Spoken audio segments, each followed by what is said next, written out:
अस्सलाम वालेकुम दोस्तों, आप देख रहे हैं चैनल फिन मजिद टीवी। मैं हूं बिलाल भाई। तो दोस्तों, ये सामने आपको बैठे हुए फिश नज़र आ रही होंगी।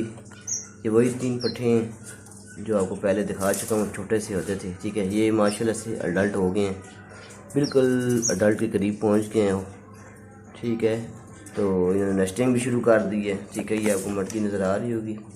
इन्होंने नेस्टिंग शुरू कर दी, आपको मटकी दिखाता हूँ दोस्तों। ये देखो, इन्होंने नेस्टिंग भी शुरू कर दी है। ये देखो दोस्तों, ये देखो दोस्तों, इन्होंने नेस्टिंग शुरू कर दी है। ठीक है जी दोस्तों, ये इन्होंने नेस्टिंग शुरू कर दी है। तो ये इंशाल्लाह अनकरीब ब्रेड की तरफ अनकरीब जाने वाले हैं दोस्तों। ये देखें जी दोस्तों, बिल्कुल माशाल्लाह बिल्कुल अडल्ट हो गए हैं दोस्तों। ये देखें जी दोस्तों, ये देखें, ये ब्रेड की तरफ इंशाल्लाह बहुत जल्द जो है ना ये जाएंगे। नेस्टिंग इन्होंने वैसे भी शुरू कर दी है। ठीक है, सामान वगैरह सारा इनके इधर पड़ा हुआ है, जो भी सामान है इनका पड़ा हुआ है दोस्तों। ये वही छोटे पट्टे थे दोस्तों, भी अडल्ट हो गए हैं, नेस्टिंग शुरू कर दी इन्होंने।